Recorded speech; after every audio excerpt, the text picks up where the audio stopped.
Ladies and gentlemen, boys and girls, how are my snipers doing today? I hope you guys are doing fantastic. Listen, ladies and gentlemen, today we're going to be talking about the one, the only Kaspa. If you don't know, your boy bought some at a lovely, lovely dip, a lovely price of roughly 7.5, 8 cents. I had two purchase limits. I had one at 8.5 cents, and then I saw it go lower to seven something, and I was like, "Yo, I am getting in on Caspa because of regardless of what people say, this token is amazing, right? To put it in the most simple, efficient words, right? Caspa's utility, Caspa fundamentally as a project, I can say confidently, in the whole entire ecosystem is, and you know what? This is offensive to Caspa, to be honest, but it is top 15, top 10 in the whole entire ecosystem in terms of what it does and in terms of what it will do in the future. Okay. And that is just, that's not even giving Caspa all its flowers. That's just being generous. That's leaving it up for debate. You know, I'm not here to debate, but you know, I am super, super high on this project, ladies and gentlemen. There has been, some good news that has come out, right? So pretty much right now, something that came out pretty big a day ago, right? They're talking about how, this speed limit is, 1 BPS, right? It is 1 BPS. And in April, they plan on getting it to 10. And then eventually they plan on getting it to 100. Okay. So pretty much they plan on being 100 times more efficient in the future, which is crazy because if we look right now, their efficiency is not even bad in terms of now, right? If we look at it, so this is 1 BPS, right? This is going to be 1 BPS. I want to see Caspa's on top. Yeah, Bitcoin, Solana, XRP, Litecoin, Hyperliquid, and Sui, right? So we can see 1 BPS is solid. It's nothing that crazy, right? There are other coins that are faster at this moment, but we can see how things are going to change. We can see how pretty much the moment it gets 10, it becomes like number one, right? The second biggest competitor is Hyperliquid. And we can see, right? It is smashing the game already at 10. And then now we go to 100. It looks like it's a glitch on your screen. Okay, look how many blocks are here. 700 compared to, damn, that is just sad by Bitcoin. That's why people say this is going to be the Bitcoin killer, which, guys, I don't know about that. I don't know about that. Okay, because the thing is, Bitcoin is the head of the snake. I think it would take multiple cycles to eventually overthrow Bitcoin, right? But I would not be surprised if one day Bitcoin's overthrown and it could be a coin like Kaspa, right? Or a big boy coin like Ondo or XRP, simply for the fact of the connections, the banks, the utility, and etc. Because Bitcoin itself is kind of just whatever at this point, if we're being honest.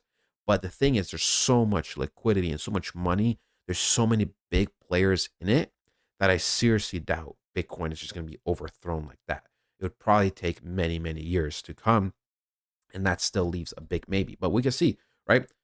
The second, like I said, second biggest, Hyperliquid at 100, pretty much 70. Then we go pretty much 56, 0.28, 68. So look how fast this is. Look how great this is, right? It absolutely smashes the game. It changes the game. I know people are, fed up a little bit with its price, and I get it, right? I get it.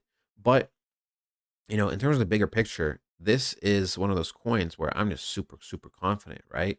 For me, this is a little bit of a sleeper pick in a way. I know the Caspa community is great. I know they're vocal. I know there's so much support.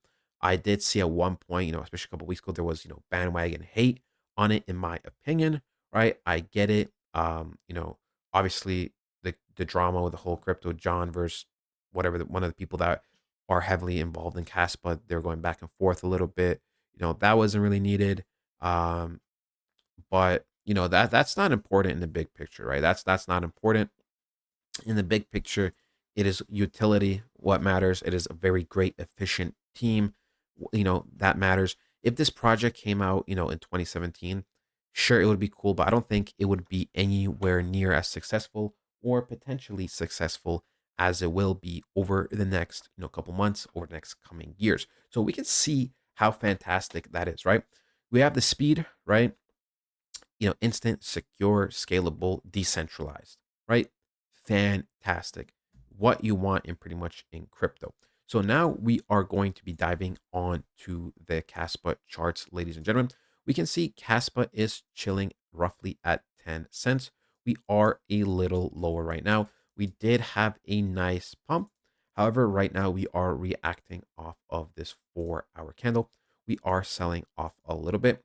We'll have to see how price reacts. The daily candle looks pretty weak at the moment, but we have held nice support, over the last few days, roughly at, let's say, an average of 8.5 cents, right? We talked about, ladies and gentlemen, how I was talking about have a buy limit over here, right? It was about 8.5 cents. And then when we slammed lower to pretty much below 7.3 cents, I was like, I gotta buy. I didn't buy exactly at the literal bottom, but I did buy, mid seven somewhere. I got like a 7.7.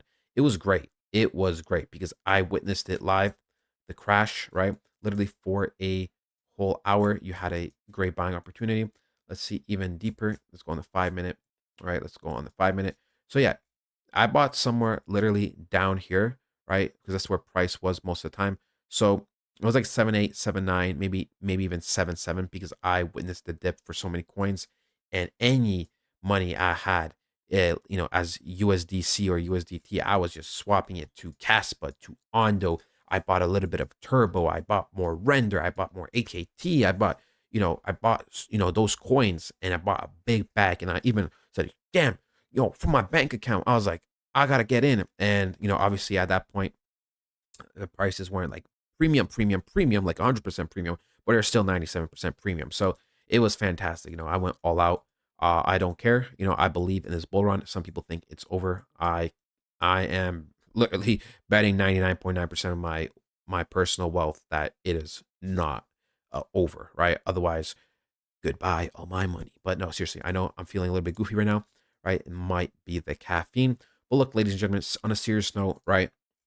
We could expect a little bit of a pullback, especially that Bitcoin is pulling back a little bit. Bitcoin's dominance is also going down. So we're not bleeding out too hard, because if the Bitcoin dominance was going up while Bitcoin was bleeding, then it'll be a double negative and our coins will definitely be going further down.